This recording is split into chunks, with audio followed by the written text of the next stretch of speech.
Hello students, good evening everyone. तो last time हम कर रहे थे फैक्टर्स अफेक्टिंग ऑन रेजिस्टेंस, ठीक है। तो उसमें अपने पास एक ये फॉर्मूला आया था, R is equal to rho L upon में ए। हो गया होगा ना याद है आपको? ये बताया था मैंने कि resistance is directly proportional to length और इनवर्सली प्रोपोर्शनल टू एरिया। इसमें रेजिस्टिविटी का एक फैक्टर आया था। रो को जो हम कहते हैं ना, वो क्या कहते हैं हम?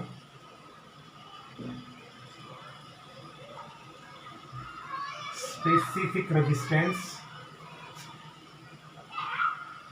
एंड रेजिस्टिविटी, दोनों ही इसके नाम है, ठीक है। स्पेसिफिक रेजिस्टेंस एंड रेजिस्टिविटी दोनों ही इसके नाम है, ठीक है। आज हम इसी पे बात कर रहे होंगे पूरे चैप्टर में, पूरे क्लास के अंदर, ठीक है। और ये क्लास दोनों के लिए है, ठीक है, क्योंकि एमपीएससी में भी कुछ एक चीजें थी जो इसमें आप टॉपिक में बताई जाएंगी, वो आपको शायद ना पता हो, ठीक है। तो दोनों ही अटेंड करें, फिर इसका असाइनमेंट आपको देंगे एमपीएससी वालों को। चलो आगे बढ़ते हैं इससे पहले, क्योंकि आज क्लास लंबी नहीं हो जाएगा अभी। पहली बात तो ये एक फैक्टर आया था अपने पास रेजिस्टिविटी का, क्योंकि एमपीएससी वालों ने ये चैप्टर पढ़ रखा है तो उनको तो पता होगा। आपके लिए नया है तो मैं आपको डिटेल में बताऊंगा हर चीज। रेजिस्टिविटी क्या होती है? Property of material.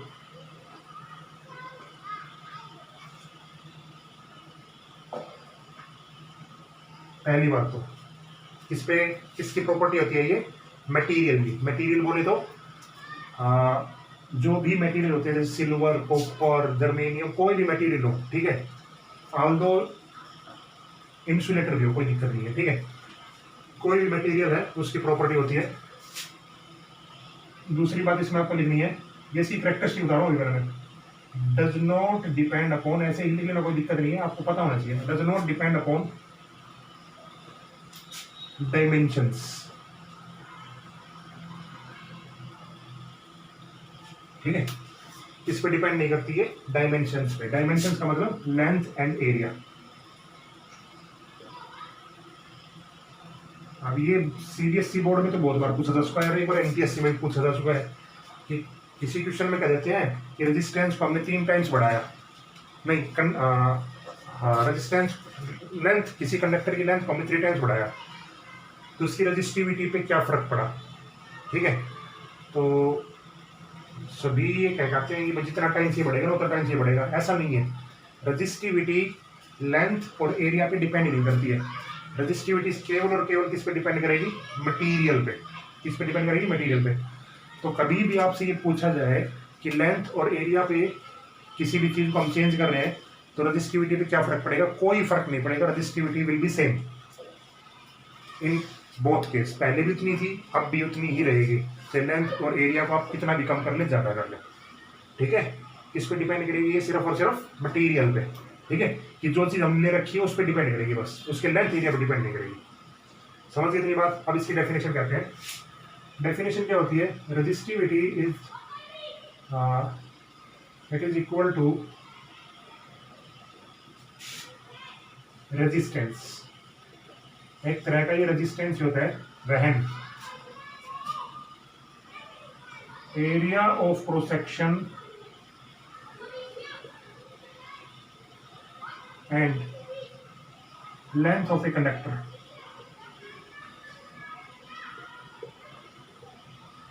Is unity, ठीक है।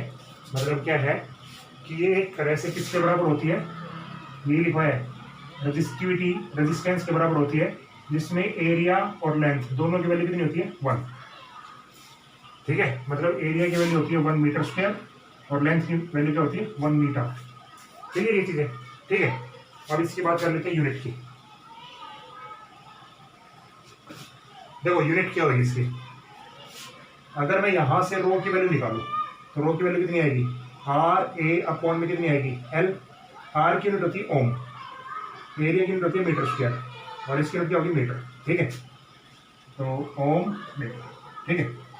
तो इसकी यूनिट क्या होगी? हमेशा ओम मीटर, ठीक है। समझ लीजिए चीजों को, ठीक है। ओके, अब नेक्स्ट काम करते हैं, वो सभी कर लेना, ठीक है। एक्चुअल में बोर्ड में तो बहुत कम पूछा जाता है उसके बारे में, लेकिन बहुत अच्छी चीज़ है, अब बताएंगे आपको जो, ठीक है, और बहुत सारे केसेस बताएंगे। तो इतना काम तो आपको करना ही है, ये तो बहुत मस्त है, ठीक है। तो आपके बोर्ड में आता ही है काफ़ी बार, इतना काम समझ गए आप, ओके। अब इस रजिस्टिविटी पे एक फैक्टर लेते हैं, वो देखिए क्या क्या है। हेडिंग है effect on resistivity with temperature. Effect on resistivity with temperature. देखो हमने लास्ट टाइम पढ़ा था कि रेजिस्टेंस के साथ टेम्परेचर, मतलब टेम्परेचर बढ़ाने से रेजिस्टेंस क्या होता है, इंक्रीज होता है। लेकिन देखो अब हम बताएंगे रेजिस्टिविटी और रेजिस्टेंस किस किस तरह चेंज होते हैं। मैं धीरे धीरे हर एक चीज में बात करता रहता हूँ। सबसे पहले बात करता हूँ मेटल की।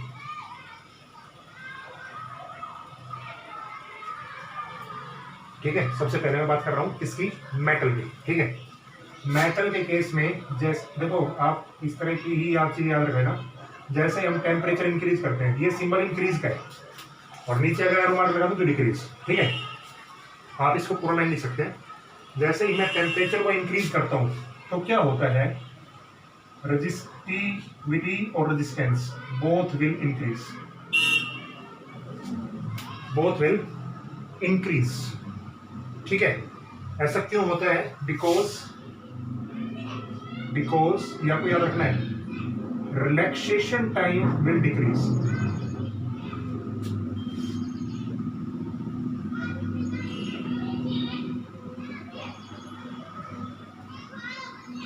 Because relaxation time will decrease.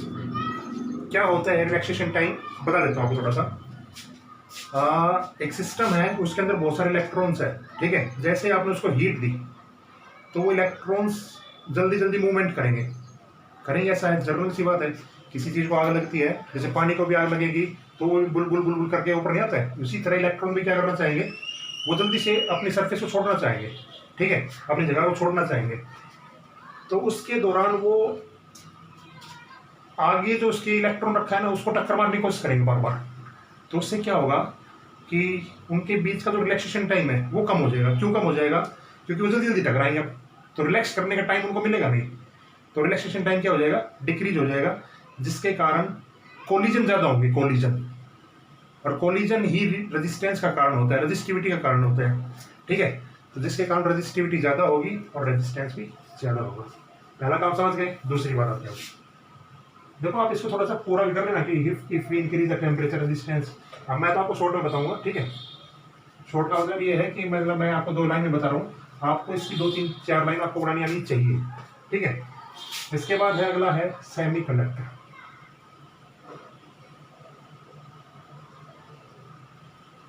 ठीक है। अब मैं इसकी बात करूं सेमीकंडक्टर की, सुनिए। सेमीकंडक्टर में अगर हम टेम्परेचर इंक्रीज करते हैं, ठीक है, तो रेजिस्टिविटी उसकी होती है डिक्रीज, उसकी रेजिस्टिविटी क्या होती है, डिक्रीज, ठीक है। और रेजिस्टेंस मतलब आप ये दोनों समझ लो, दोनों ही है, कैसे है, रेजिस्टेंस और रेजिस्टिविटी दोनों क्या होती है, डिक्रीज। कैसे, इसका रीजन आप लिखो, because number density of electrons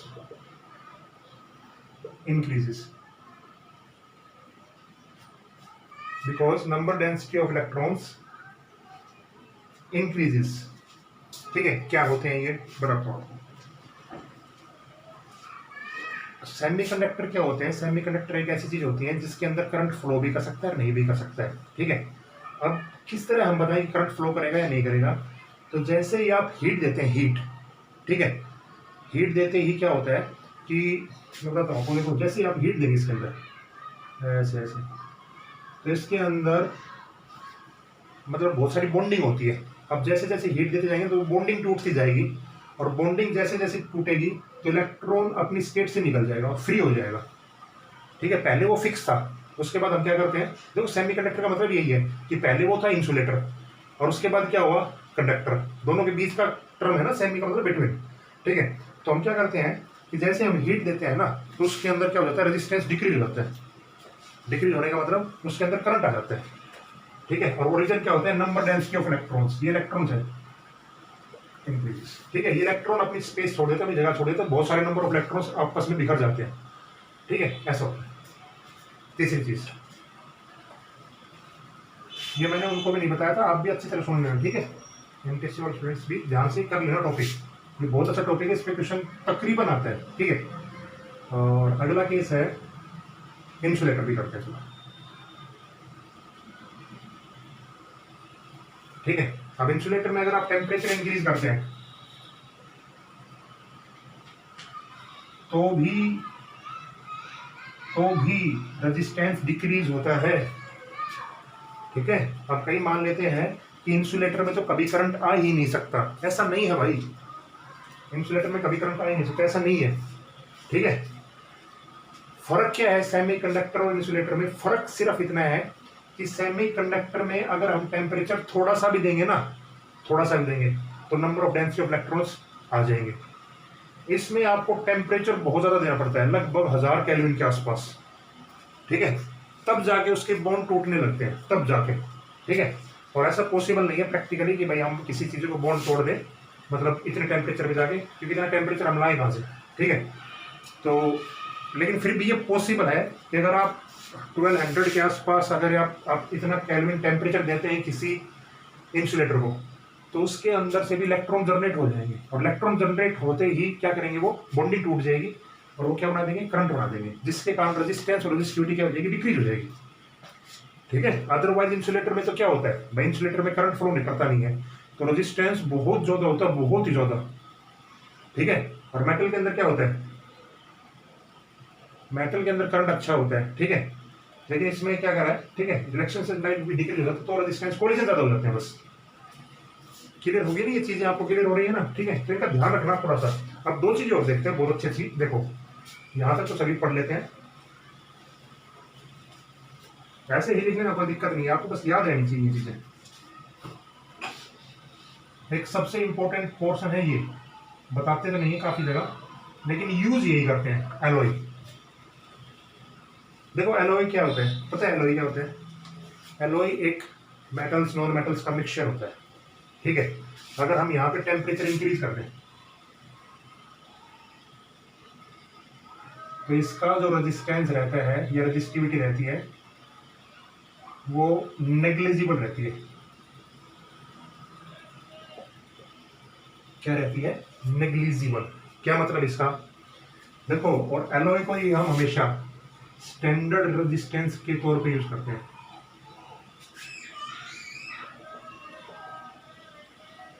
in labs क्यों क्यों करते हैं ऐसा, देखो मतलब आप अगर लैब में जाके देखेंगे तो आपको हमेशा वहां पे मेटल्स या ये नहीं मिलेंगे इंसुलेटर, आपको जो मिलेंगे आपको मिलेंगे अलॉयज, ना मेटल मिलता है ना सेमीकंडक्टर, ये चीजें नहीं मिलती आपको, स्टैंडर्ड रेजिस्टेंस के रूप में आपको मिलता है अलॉयज। क्यों मिलता है, इसकी एक खासियत है भाई, इसमें रेजिस्टेंस और ये है ना, ये नेग्लिजिबल से रहता है, अगर आप टेम्परेचर को घटाएंगे या टेम्परेचर को बढ़ाएंगे तो भी। लैब में हम क्यों रखते हैं, इसलिए रखते हैं ताकि आपने देखा होगा कि देखो सर्दियों के टाइम में सर्दी ज़्यादा पड़ती है, टेम्परेचर ज़्यादा लो होता है, और गर्मियों के टाइम में गर्मी ज़्यादा बढ़ती है, टेम्परेचर हाई होता है। तो अगर हम मेटल का यूज़ करेंगे या सेमीकंडक्टर का यूज़ करेंगे तो क्या होगा, रेजिस्टेंस चेंज होता रहेगा, सर्दियों में सर्दियों के हिसाब से होगा और गर्मियों में गर्मियों के हिसाब से होगा। समझ रहे हो नहीं इस चीज़ को, क्योंकि टेम्परेचर की चीज़ चल रही है हमारे पास, ठीक है। लेकिन इस चीज़ का टेम्परेचर हमेशा क्या रहता है, नेग्लिजिबल, मतलब रेजिस्टेंस क्या रहता है, नेग्लिजिबल। टेम्परेचर इंक्रीज करो चाहे डिक्रीज करो, जितना आप फिक्स रेजिस्टेंस लिया ना तकरीबन उतना ही रहता है, कोई चेंजमेंट नहीं आता। तो इससे क्या होता है, इससे हमें प्रैक्टिकल करने में बहुत आसानी होती है। कोई भी रीडिंग लेंगे ना तो बिल्कुल एक्यूरेट, मतलब आपके पास रिजल्ट आ जाएंगे। समझ गए ये चीज। एक केस हो सकते हैं, इलेक्ट्रोलाइट।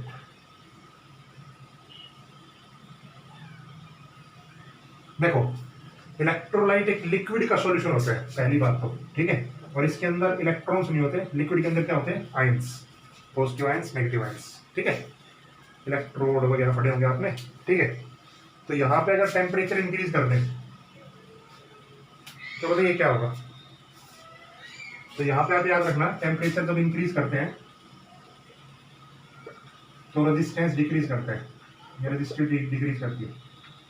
ठीक है, मतलब ये बस 5 केस ही करेंगे ताकि आपको कंफ्यूजन ना हो किसी केस में, पता रहे आपको, याद रटने नहीं है, याद करने इस तरह जिस तरह मैं बता रहा हूँ आपको। ठीक है, आपको थोड़ा सा मतलब फिजिकली और नेचुरली सोचना पड़ेगा, तो आपको इससे याद हो जाएंगे। आगे देखो, ऐसा क्यों होता है, तो इसका भी एक रीजन है। आपने किसी सॉल्यूशन को गर्म किया, ठीक है, तो हॉट जो सॉल्यूशन होता है ना, हॉट सॉल्यूशन, वो हमेशा पतला हो जाता है, पतला होता है ना ऐसा। देखो, एक आप शहद में हाथ मारेंगे तो आपके पास रेजिस्टेंस ज़्यादा मिलेगा, और एक आप पानी में हाथ मारे तो आपके पास रेजिस्टेंस क्या मिलेगा, कम मिलेगा। क्यों?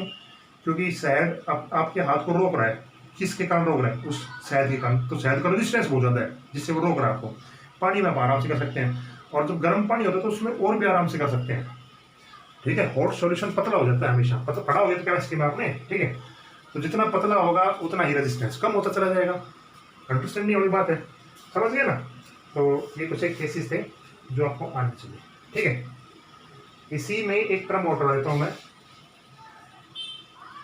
Temperature coefficient. ये मतलब टॉपिक है, ये इससे रिलेटेड नहीं है, ये आपको याद रख लेना फॉर्मूला। टेम्परेचर कोफिशिएंट को हम कहते हैं अल्फा। क्या कहते हैं? अल्फा। ठीक है, और सबसे पहली बात इसकी यूनिट होती है पर केल्विन या पर डिग्री सेल्सियस। ठीक है, पर केल्विन या पर डिग्री सेल्सियस, पर डिग्री सेल्सियस। ठीक है, समझ गए? इतना ही चीज आपको याद रखना है बस। ठीक है, इसकी एक रिलेशन होती है, अगर आप याद कर उसको तो कर लेना। ये प्रूफ आपके 12th में आएगा। ये बता देता हूं क्या है ये। इस डेल टी का मतलब है चेंज इन टेम्परेचर, जो पहले टेम्परेचर था और बाद में आपने कितना कर दिया। ठीक है, अल्फा यही होता है। आर नोट जो पहले रेजिस्टेंस था, और आर क्या है, जो बाद में टेम्परेचर चेंज करने के बाद जो रेजिस्टेंस हो गया। ठीक है, इसका प्रूफ हम पढ़ेंगे 12th क्लास में। ठीक है, इतना काम समझ में आ गया। ठीक है, तो अब बोर्ड के लिए 2 क्वेश्चन करते हैं, ताकि आपको ये क्वेश्चन जैसे आपकी बुक में होंगे, जो भी आप बुक यूज करते हैं प्रदीप की, एनसीईआरटी की, तो वो क्वेश्चन वैसे मैं आपको बस बोल के ही बताऊंगा, क्वेश्चन लिखूंगा, लेकिन आपको आने चाहिए। ठीक है, देखो, मतलब क्वेश्चन किस पे कर रहे हैं, इस पे कर रहे हैं, ये सिर्फ बोर्ड क्लासेस के लिए है। ठीक है, ताकि मतलब एनटीएससी वाले भी करने, क्योंकि बोर्ड का एग्जाम देना है उनको। ठीक है, जैसे काफी बार क्वेश्चन में ये पूछ लेते हैं, आप मेरी मतलब वर्डिंग से ही आप लिख लेना, a wire of resistance 5 ohm, a wire of resistance, resistance का नाम है तो आर लिखना है। A wire of resistance 5 ohm, it stretch, इसको खींच दिया लेंथ को। ठीक है, and its new length 4 times the original length, जो इसकी न्यू लेंथ है, ठीक है, L1 मान लो, L1 वो 4 टाइम्स हो गई ओरिजिनल लेंथ को। ठीक है, ये 4L ओरिजिनल लेंथ के 4 टाइम्स हो गई। ठीक है, इट्स होती तो हम 5 कर लिख देते, वो लिख करेंगे। फाइंड द रेजिस्टेंस, आपको बस इसका रेजिस्टेंस निकालना, नया रेजिस्टेंस, न्यू रेजिस्टेंस, बस ये क्वेश्चन दे रखा है। इस तरह के बहुत सारे क्वेश्चन आपको मिल सकते हैं। आपको ट्रिक समझ लो, आप ट्रिक क्या है इसके। देखो, R is equal to formula देखो क्या होता है, रो L अपॉन में A इज इक्वल टू कितना है 5, मतलब R कितना दे रखा है 5, ये 5 से बराबर रख दिया। ठीक है, R न्यू का फॉर्मूला भी यही होगा, रो L1 अपॉन में A1, ये लिख दिया मैंने खाली बस, क्योंकि लेंथ को हमने चेंज कर दिया ना। ठीक है, तो देखो रो L1 कितना चेंज किया हमने, 4L। अब देखो, आप एक चीज सोच के देखो, ये कोई चीज है, इसको मैं खींचूंगा तो क्या ये पतली होगी या मोटी होगी? आप सोच सकते हैं कि ये चीज पतली हो जाएगी अपने आप, खींचते खींचते खींचते खींचते। भाई बब्बल का उसको खींचते हैं तो पतली हो जाती है ना, छोटा सा एग्जाम्पल आप देते हैं। ठीक है, तो उसका एरिया भी कम हो जाएगा, लेंथ आपने बढ़ेगी तो एरिया आपका कम हो जाएगा 4 टाइम्स। ये ध्यान रखना, बस इस क्वेश्चन में ये ध्यान रखना है। एरिया कितना हो जाएगा 4 टाइम्स। अब ये ऊपर गया तो ये 16 रो एल अपॉन में ए, और रो एल अपॉन में ए की वैल्यू कितनी थी 5, टोटल कितना हो गया 80। इसका मतलब उसका जो नया रेजिस्टेंस मिलेगा ना आपको कितना मिलेगा 80। समझ में आया? ठीक है, ये तो मैंने वैसे ही +2 की बुक से लिया था क्वेश्चन, लेकिन 10th की बुक में मतलब +2 बुक का सबसे आसान क्वेश्चन दिया है मैंने, क्योंकि मेरे पास 10th की बुक अभी प्रेजेंट नहीं थी। तो आप 10th की बुक में करके देखेंगे तो इस तरह क्वेश्चन आपको 2-3 क्वेश्चन मिलेंगे। ठीक है, प्रदीप की बुक में आप देख लेंगे, एनसीईआरटी में देख लेंगे तो आपको 2-3 क्वेश्चन इस तरह के मिलेंगे। ठीक है, तो आपको क्या करना है, बस यही फॉर्मूला लगाना है सीधा, बस हो गया काम आपका। समझ गए ना? अगली चीज एक नंबर की करते हैं, क्योंकि तुम्हारे बोर्ड में फॉर्मूला बेस्ड आएंगे, थोड़ा सा ही बस ट्रिकी आएगा। एक नंबर लोड करते हैं, ये तो नया रेजिस्टेंस के लिए रेजिस्टिविटी कंडक्टिविटी किस तरह निकालें। एक क्वेश्चन है, calculate the conductivity and resistivity, calculate the conductivity and resistivity. बताऊंगा अभी मैंने क्या लिखा है। Of length of a conductor, of length दे रखी है आपको 3 metre, and area of cross section 0.02 millimetre square, and resistance 2 ohm. देखो, ठीक है, तो आपके पास सीधा फॉर्मूला है, R इज इक्वल टू क्या होता है, रो एल अपॉन में ए। रो निकालना है, रेजिस्टिविटी निकालो पहले। R ए अपॉन में क्या हो गया एल, R की वैल्यू कितनी है 2, एरिया कितना है 0.02, ये मिलीमीटर स्क्वायर है, तो इसको आप किस में चेंज करेंगे, मीटर में। ठीक है, तो 1 मिली में कितने होते हैं 10⁻³ और स्क्वायर है कितने हो जाएंगे 10⁻6। ये ध्यान रखना, आप इस तरह खोल आपको आना चाहिए, नहीं तो आप पूरे क्वेश्चन गलत कराएंगे, फिर नंबर 1 भी नहीं मिलेगा। स्टैंडर्ड यूनिट में आपको लेके चलना, जैसे मीटर में रहता है तो मीटर में ही कन्वर्ट करना पड़ेगा। अच्छा, ये तो हाँ एरिया, लेंथ कितनी है 3 मीटर, यहाँ से आप कैलकुलेट कर लेंगे, कर लेना, ये शोर तो आप खुद कर लोगे। ठीक है भाई, ये आपको खुद ही करना है। ठीक है, अब आपसे पूछी जाए कंडक्टिविटी क्या होती है,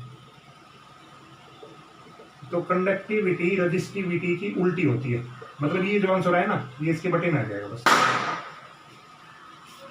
आपसे पूछ लीजिए कंडक्टिविटी क्या होती है, तो कंडक्टिविटी रेजिस्टिविटी क्या होती है, रेसिप्रोकल। ओके स्टूडेंट्स, तो इस तरह के क्वेश्चन आप ट्राई जरूर करना, आपकी बुक में बिल्कुल ऐसे ही मिलेंगे, फॉर्मूला बेस्ड, बिल्कुल सिंपल। आपको ट्रिक मैंने आपको बता दी, आप इस तरह ट्राई करना, जो नहीं आया मेरे से पूछ लेना, कोई दिक्कत नहीं है, लेकिन ट्राई जरूर करना। ठीक है, ओके। तो अगली क्लास में हम करेंगे सीरीज और पैरेलल कॉम्बिनेशन रेजिस्टेंस का, वो भी एक बहुत अच्छा टॉपिक है, उसमें से क्वेश्चन आता है और MTSC में भी आता है, तो उसके लिए अच्छे डायग्राम भी देखेंगे। Okay students, good bye.